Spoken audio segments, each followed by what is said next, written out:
Alright, welcome back to another Stormgate cast with me, Algorithmore, and this is going to be a game out of the Alpha Navigators Cup that Season 1 just finished, and this is part of the replay pack. I just decided to pick up this game because I'm a fan of Elf, who is playing here in the blue Infernal, and she's playing up against ILYA, who is a well-known ladder player. I think he's got over 1,000 games logged as a Celestial.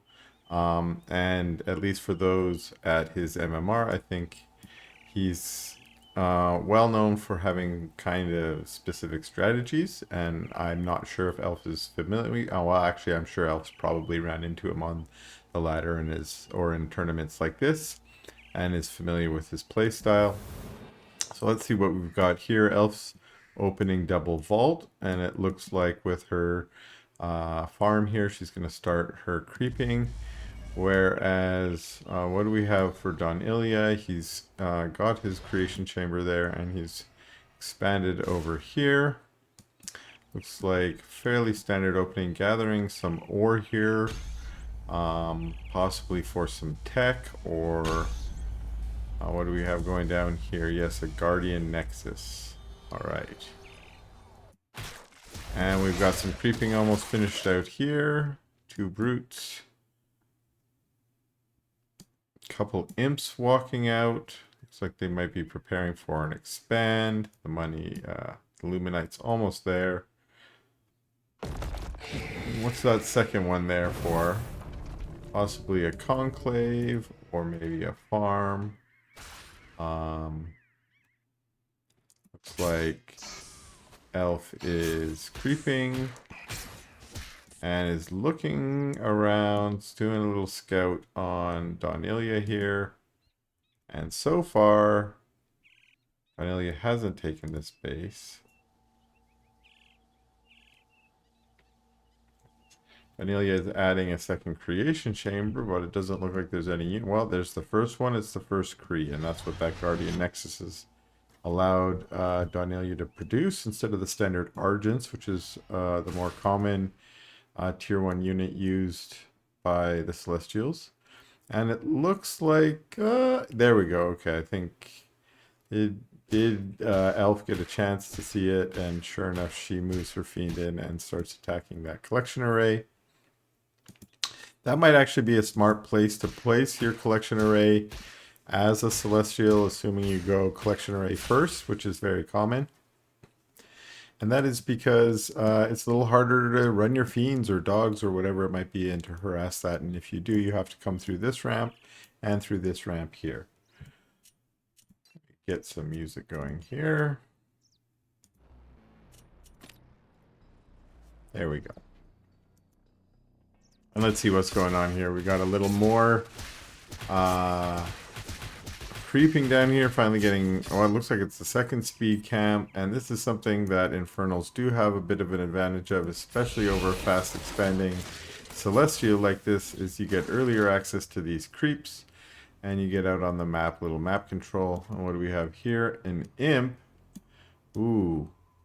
I don't think the imp's trying to creep this camp. The imp's coming up here to break down some trees and get access into that expansion. As I mentioned, it was sort of hidden in the back there, a nice little nook, but now that nook has been opened up. Oh, and now it looks like we're gonna get some fiends coming by, and those fiends, just the fiends, while the brutes go creeping. And ooh, the Sovereign's Watch comes down, and yeah, they're out of there. They were just trying to, ooh, and the Kree coming. Oh, what a good hit on those fiends, almost all of them. That hit on the creeps just to have them chase the Kree out. Well, it looks like only 2 of our fiends did get away there, and again, creeping continuing over here. These Kree on guard duty now. One benefit of this for Elf is that the Kree are back at home now. They're not out on the map. Maybe they could even be creeping this camp. And here we have Elf creeping the camp right under the nose of these Kree. Are they going to find out? Like, if they were just a little closer, they'd probably, you know, hear that maybe. I if you were focused on it. It looks like, no, not going to realize until it says that the camp's captured. And yes, and now the crew say, hey, wait, what are you doing down there? Sure enough. Okay, so these two fiends, what are they? Scout fiends, or maybe trying to capture these camps? Yeah, we've got this one running in here. Seeing, sure enough, there's some link nodes there, but they didn't fire, so they're not upgraded yet. And wow, we've got array 1, 2, 3, 4 arrays. It looks like ILYA is taking advantage of the macro for the Celestials, and it looks like that Kree cleaned up those Scout Fiends. And the macro has mostly just been spent on more collection arrays at this point, maybe some prisms here and there, and these handful of Kree. Meanwhile, Elf still out on the map, creeping as many camps as she can, which is what you should be doing. And back home, also on 3 base here with the Twilight Spire up already, meaning a tech to tier 3 is possible. Where...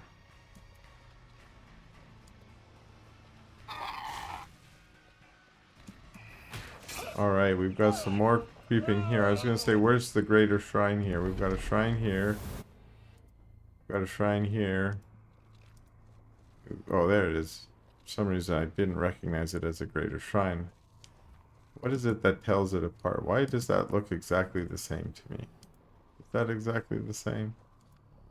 One of these things is not like the other. Well, back, see what, oh, here we go. We've got to run by up here. No static D on this yet, although the Sovereign's Watch, of course, can be summoned for a little power at any of these collection arrays. And sure enough, chases away those fiends.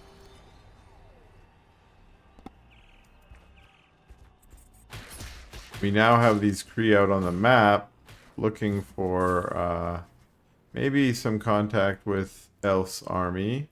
Maybe just trying to get a little vision and map control. It looks like there maybe the Kree did see the army and maybe moved back. This army is a little bit too tough, I think, for those Kree, although the sides here do help out. The sides help if there weren't those gaunts in that ball, but it looks like Elf is being a little bit cautious here, not wanting to engage an army that she hasn't scouted, and now she's moving forward and maybe a little more confident with that scout, the skull, able to see the army, and sure enough now with the vision tower. Alright, what we have here is an interesting case where we've got one of these scout units. What are they called? Scanner units. Oh, and you see the Skull of Shedda gives you vision. It was an invisible unit, but with the skull, Elf was able to see it and dispatch it. And then, of course, the skull and also this fiend, it looks like, are able to capture it. Of course, these sides now trying to gain control of that. Actually, they just pass on by. That camp there is an ore camp, which can be a good camp to keep, but they think there's something more valuable, and that is to attack the Twilight Spire, I guess, which is actually pretty smart in this case. Although the Gaunts chase them away, and that summoned Shroud Stone is a little bit dangerous. You don't want to get caught there too. A couple more Shadow Flyers crash in there. How are we doing on that? That one's a little bit low. Although one of the values of these mobile sides is, yeah, they can go ahead and take this camp now. At least until Elf's army gets here. And maybe get a little healing. Looks like they weren't quite able to capture the camp, which is good for Elf. Chasing them back, maybe all the way back to their camp, where again they can also get their healing, either from their own healing camp or from their arc ship. The mothership does have a healing ability, which is a good way to keep your units healthy and ready for another battle, especially if they're expensive units like these. Sure enough, these size, with the help of a couple blast nodes in the back there, creeping out these slimes. and getting that heal. And the number of size here are increasing, and as that number increases, this little ball of size become more and more dangerous. The Infernal have some good anti-air options. We've seen them already. The Shadow Flyers, they're like little banelings in the air, or Scourge. They're actually quite good if you can get good hits off and you have enough of them. Another run by here. And as one thing we can see here is ILYA's SimCity is really good. Those blast nodes in the back, notice there's no need to do the Sovereign's Watch this time. And again, more SimCity that is just trying to put down some more buildings to make it harder for those melee units to get through. You need a lot of them. Those scythes taking the speed camp now, but Elf has a big army and wants to make something happen. And those gaunts are certainly a danger for these scythes. But like I mentioned, these scythes, once they get a big enough number, they can do some pretty serious damage to to anything on the ground, which includes buildings. And I thought that ILYA might move in, but instead goes for this center base. Maybe ILYA had scouted this before, but this is certainly a good base to go for. The ore there will make Elf very rich. Ooh, and we've got some Shadow Flyers in there. A good split. A couple of those scythes going down. Again, keeping that scythe number at a smaller number is definitely going to be advantageous for Elf if she can do that. Elf, having built up a very large army here, with 3 bases, but with a 4th base out on the ore here in the center, building up her own set of static D out here. Both of these players really getting into a defensive stance. You notice 5 spires here, 2 of them the Wraith Stones, which are the ones that slow and give damage over time to everything within their area. We have a Flayed Dragon out. So Elf has definitely been taking advantage. Oh, and we have a ton of Twilight Spires going down. You want to have access to those Shadow Flyers? She wants to have access to those Shadow Flyers for sure. And that's definitely going to keep her in production of those as needed. Another thing we see Elf doing here is Elf has started to get an ore bank, which for the Infernals, that's a little bit rare. Of course, when you have the center like this, it's certainly valuable. It's easy for you to get. Are those all Wraith Stones here? Wow. All Wraith Stones. That's some serious defense there.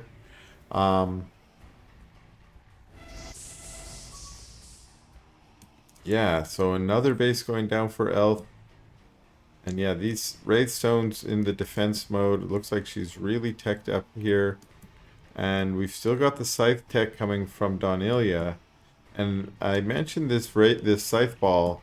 It can be very deadly if it moves into the base, but with that static D that Elf has put up, I think even with this number it could be dangerous. It's hard. I haven't really tested that myself in my own game, so it's hard for me to know. We have these. Everyone's scouting for bases, it looks like.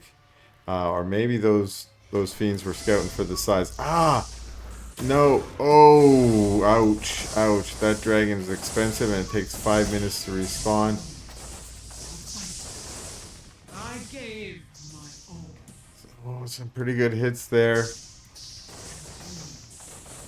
I wish we had health bars in these replays so we could see how damaged these were, because those Gaunts can certainly see, and those Gaunts really want to chase them down. Most of those still had pretty good health, it looked like. A couple more joining the fray, and it looks like now we've got a little death ball coming. Oh, and it's an invisible death ball. So this death ball has Animancers, which are of course keeping them invisible now, but also can do that very deadly Dark Prophecy spell. In the back we've got some Sabers. Sabers are the siege unit. They can do some serious AoE in a line, which I think makes them a little bit harder to use. But if you micro them well, I think you can get some good hits. Now that invisibility is over, and these fiends are getting a scout out on this army on the map. Like that's exactly the kind of hits I'm talking about. Those sabers just vaporize a couple of those fiends there. Thought those were more fiends. That's a farm. What is Don ILYA gonna do with his little ball of death up here? We've got imps on the march out here. We've got a swarm of infernal units down here. We've added Hellborn to the mix. We have a flock of shadow flyers. We have gaunts. We have mags. We have everything. And it looks like now the battle's gonna happen. The shadow flyers trying to get some kind of a surround, it looks like, although they just fall up there. Are they gonna make it over to those sides? Oh my goodness. Oh my goodness, those shadow flyers did not get the hits they were looking for. But the ground army, it looks like, is. There were some of Dark Prophecies, but they seem to have been ended now. And these Hellborn, unfortunately... Oh, and then... Oh no! Those were another bunch of shadow flyers, but they all just impacted on a single scythe, which means their splash damage was not taken advantage of. And we now see some Spriggans coming out. I'm not exactly sure how Spriggans fare against scythe. Wow! What we're seeing here is these scythes are standing inside the Wraithstones, and they all stack. They are taking so much damage from these Wraithstones. And that's just killing them. Oh, this... Oh, those were not normal Shroudstones. Perhaps Don ILYA thought they were and wasn't sure where that damage was coming from, but that was dangerous to stay in there. As you saw, all that was advantageous for Elf. One reason is the Infernal army can be remaxed so quickly. It's got a Zerg-like build ability. All of the buildings have charges on them, up to 3 charges, and so after a loss like that, I mentioned earlier that Elf was banking that ore. That ore is usually the limiting resource, and with all that banked ore, she was able to build up these Spriggans, gas. You know, they come with Ethereum cost. All these Shadow Flyers come with a cost, and now these Shadow Flyers, which you might think Shadow Flyers, if you overproduce them against size, say for instance there are no more size, although we do see more size coming onto the map now, that they might become a waste. They are mostly, like I said, banelings in the air. Well, against the Celestials you have prisms, you have sometimes an array, you have arc ships, you have morph cores, you have things in the air that you can do economic damage, basically. Here we see some economic damage trying to come down, exactly like I mentioned, trying to get this collection array. If it raises up, these Shadow Flyers are ready to destroy it. So this is just a lost base here. And also a new base, it looks like. Now, what do we have here? Elf looks like is mass expanding around the map. We saw those imps moving up there. Although we're starting to get to a point here where both of our players are trying to take the same part of the map as their base. Don ILYA is a little bit more contained, but what we see here is a string of link nodes have been used. This is certainly a strategy I think Celestials could use more often. These are only 50 minerals to produce, or luminite to produce. And once you get, they spread pretty far. And then remember, each one can be turned into a blast node or a strike node for a little more resource investment down the road. So this is, I think, a good strategy to expand. If you didn't have a morph core to fly out there, you can just send some link nodes. And you can also link out into the middle and towards your opponent. Okay, a new death ball has emerged.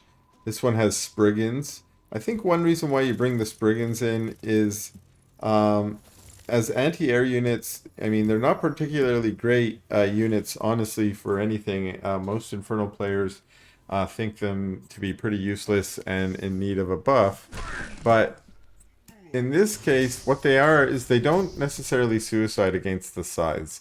You can get a little bit more,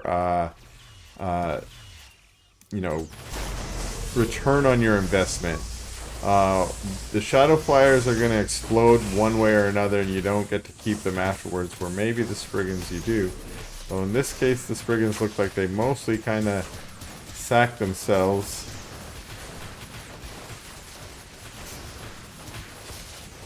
We have this battle going here. Spriggans coming in from the back. We've got Argents flanking around here. These Spriggans are at least fast to reinforce. We also have some Gaunts back here. It looks like the Infernal Army is going to take it. Elf here. That Dragon on top helping to produce a lot of Fiends, which is going to, of course, really help. And it looks like that was the end of the game. ILYA has left the game. Alright, thanks a lot for watching this cast with me, and stay tuned for some more Stormgate content.